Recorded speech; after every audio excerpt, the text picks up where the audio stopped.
আসসালামু আলাইকুম, কেমন আছেন সবাই? আজ এসেছি গ্রীষ্মকালের বাংলাদেশের সবচেয়ে জনপ্রিয় খাবার চিংড়ি মাছ দিয়ে কাঁঠালের বিচি রান্নার সহজ পদ্ধতি নিয়ে। প্রথমে কাঁঠালের বিচিগুলো ভালো করে শুকিয়ে উপরের সাদা অংশটুকু ফেলে পানির মধ্যে আধা ঘন্টা ভিজিয়ে রাখবো।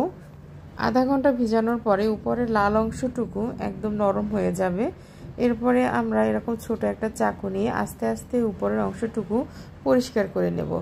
যে পানিতে বিচিগুলো ভিজিয়ে রাখবো, পানিটা যদি কুসুম গরম হয় তাহলে বিচিগুলো খুব তাড়াতাড়ি নরম হয়ে আসে। বিচিগুলো পরিষ্কার করার পরে নিজের মনের মতো করে বিচিগুলো ছোট ছোট করে সাইজ করে নিতে হবে, যাতে তাড়াতাড়ি সেদ্ধ হয়। পাতিলটা ভালো করে গরম করে নিয়ে তেলটাও ভালো করে গরম করে নেব। এর মধ্যে প্রথমেই দিয়ে দেব একটু পেঁয়াজ বাটা, সামান্য রসুন বাটা, সামান্য আদা বাটা, 3-4টা কাঁচা মরিচ দিয়ে ভালো করে নেড়ে নেব।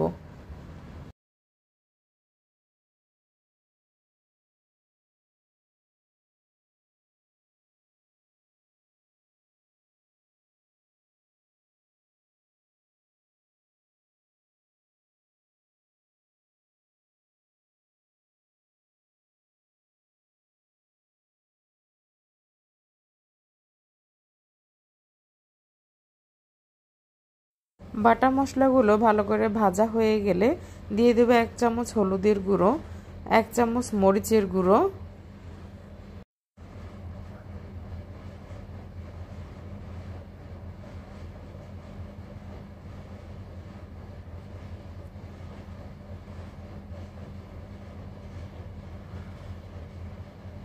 দিয়ে দিলাম স্বাদ মতো লবণ।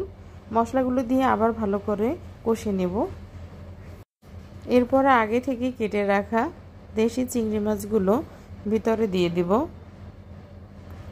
দিয়ে ভালো করে নেড়ে নিতে হবে, যাতে চিংড়ি মাছটা নিজেই ভিতর থেকে সিদ্ধ হয়ে যায়।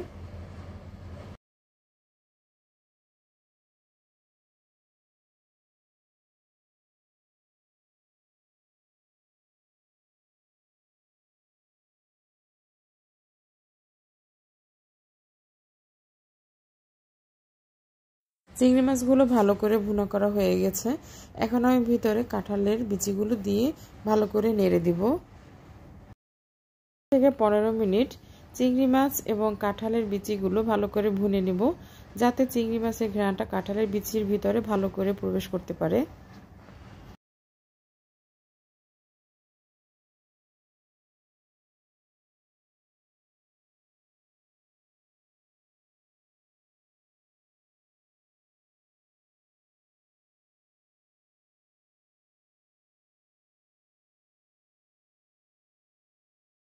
চিংড়ি মাছ আর কাঁঠালের বিচিগুলো ভালো করে কষানো হয়ে গেলে আমি কিছু ফুটন্ত গরম পানি ভিতরে দিয়ে দিব।